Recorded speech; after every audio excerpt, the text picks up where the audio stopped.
Bienvenue dans la 9e vidéo de notre défi 10 jours pour méditer la première épître de Jean.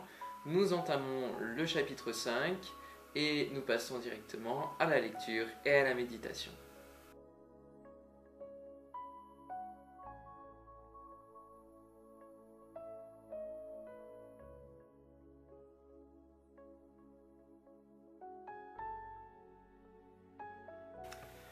Nous lisons dans le chapitre 5, du verset 1er au verset 13, toujours dans la version Semeur.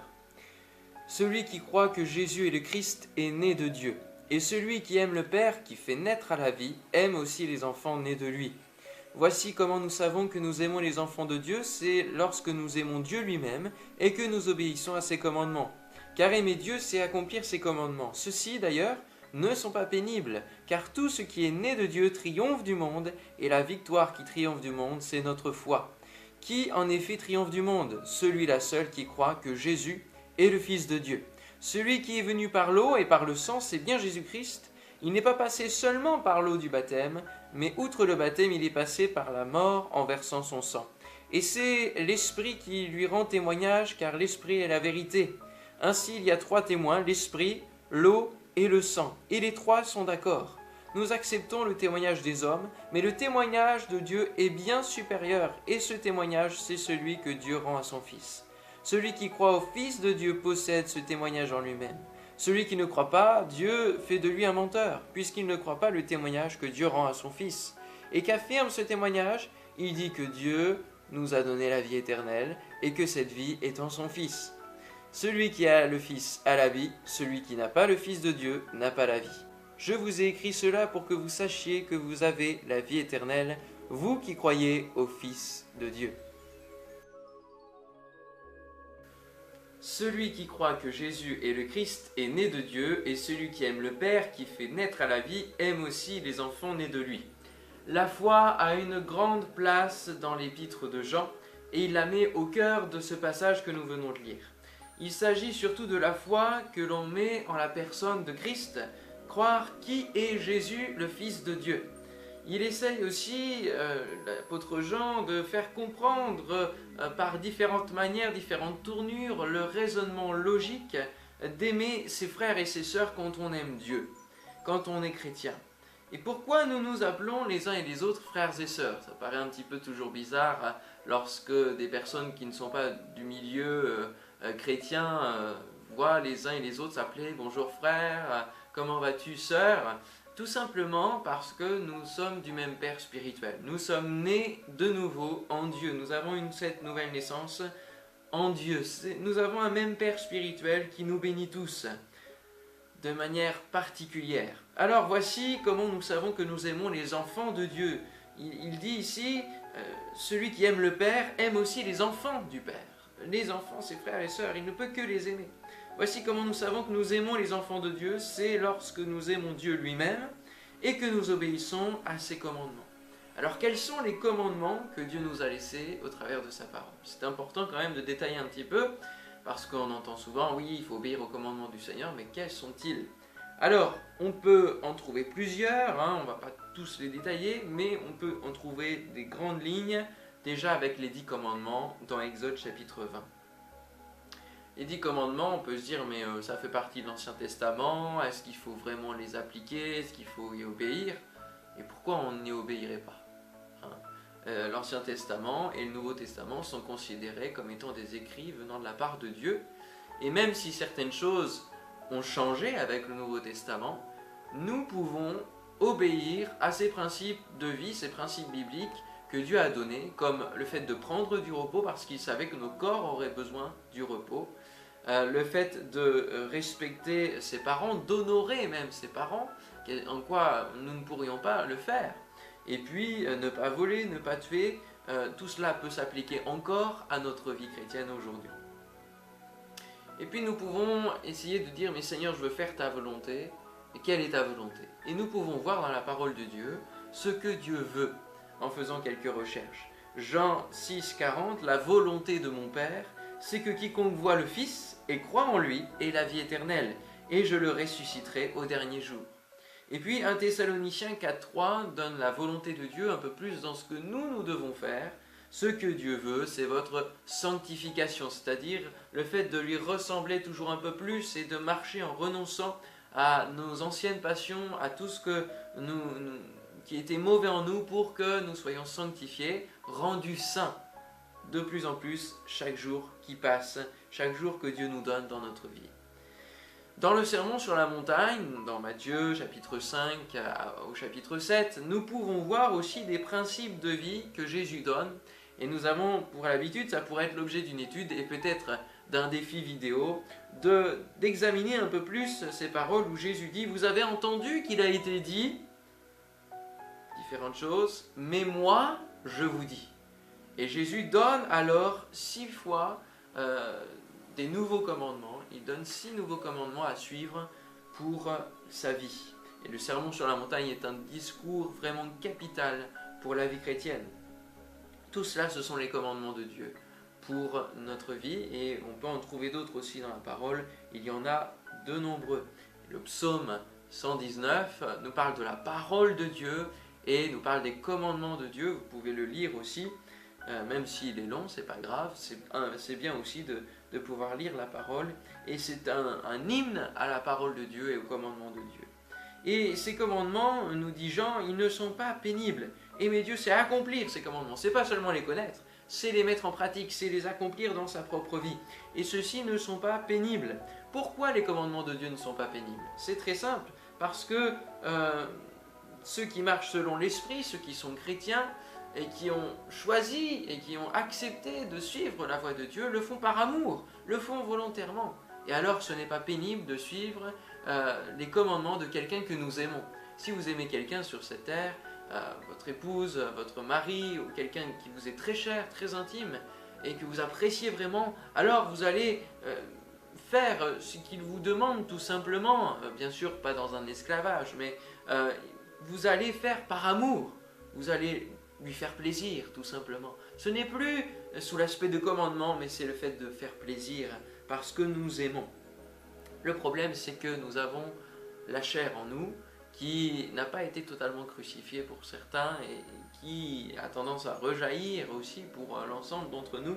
Et c'est un combat qui est là, dont parle l'apôtre Paul aux Galates, au chapitre 5, versets 13 à 17. Il dit « Frères, vous avez été appelés à la liberté, et nous sommes dans la liberté des enfants de Dieu.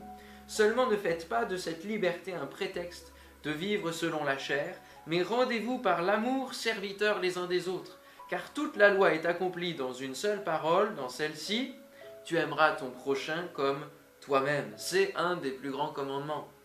Mais si vous vous mordez et vous vous dévorez les uns les autres, prenez garde que vous ne soyez détruits les uns par les autres.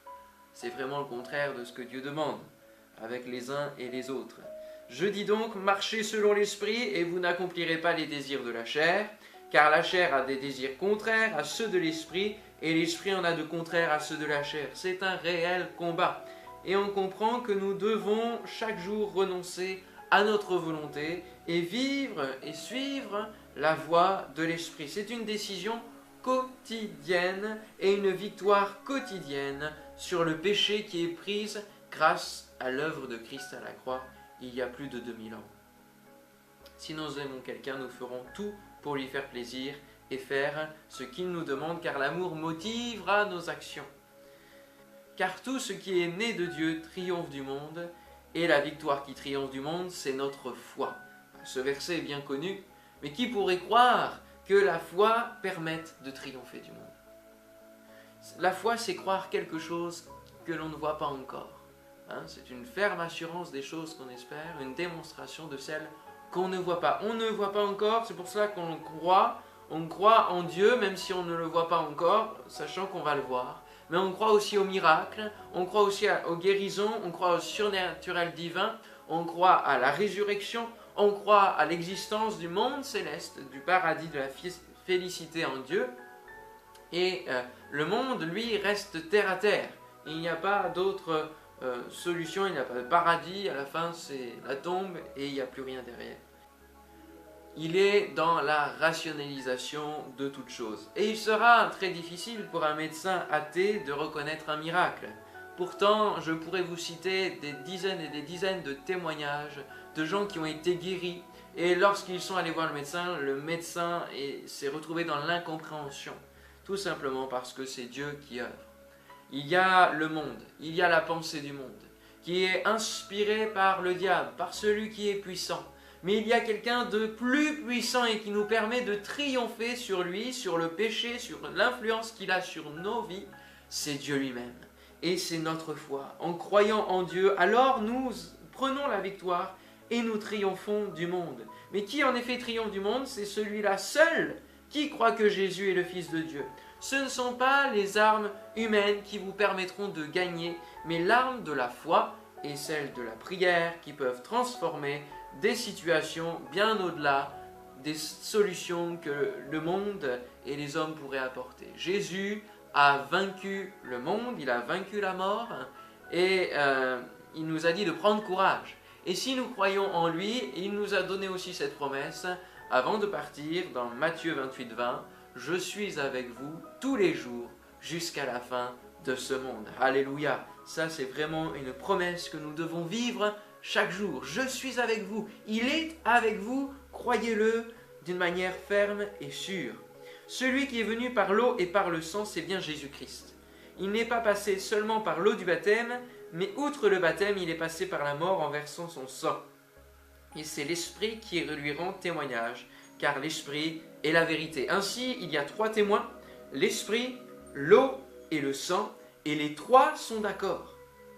Alors, ce passage est toujours un petit peu compliqué à expliquer, à comprendre de par ceux qui le lisent, et nous pouvons le comprendre en étudiant un petit peu le contexte historique de l'Église naissante. Il y avait déjà dans l'Église naissante dans laquelle Jean vivait, des discours qui étaient déviants de la vérité. Et c'est pour ça que Jean désire rétablir la vérité. Il y avait des hérésies, des fausses doctrines qui naissaient, et certains disaient notamment que Jésus n'aurait été le Christ, c'est-à-dire le oint, l'élu, que entre le baptême et juste avant la croix. Et qu'à la croix, il est mort en tant qu'homme, mais il n'était plus fils de Dieu, il n'était plus Christ, il était seulement Jésus, fils de charpentier. Et Jean dit ici, ce n'est pas possible. À la croix, son sang a été versé pour quelque chose. Et il n'y a qu'en tant que fils de Dieu qu'il a pu mourir sur la croix, que son sang a été versé pour payer nos fautes, pour prendre nos péchés. Il a pu prendre nos péchés parce qu'il était encore Dieu et il a toujours été Dieu. Dès le commencement, il était Dieu. Il a été Dieu, il est resté Dieu et il est toujours Dieu. Jésus est le Fils de Dieu et il est Dieu. Et c'est pour cela que Jean dit, outre le baptême, en dehors du baptême, Jésus-Christ est passé par la mort en versant son sang. Alors, nous acceptons le témoignage des hommes, mais le témoignage de Dieu est bien supérieur, et ce témoignage, c'est celui que Dieu rend à son Fils. Nous pouvons justement voir ce témoignage au travers de la parole de Dieu. Le témoignage de Dieu se trouve dans les évangiles, lorsque Dieu va dire « Celui-ci est mon Fils bien-aimé, en qui j'ai mis toute mon affection » dans Matthieu 3,17, ou encore dans l'évangile selon Marc au chapitre 9, verset 7, au moment de la transfiguration, où il va dire « Celui-ci est mon Fils bien-aimé, écoutez-le ». C'est ce qu'il dira aux disciples qui suivaient Jésus.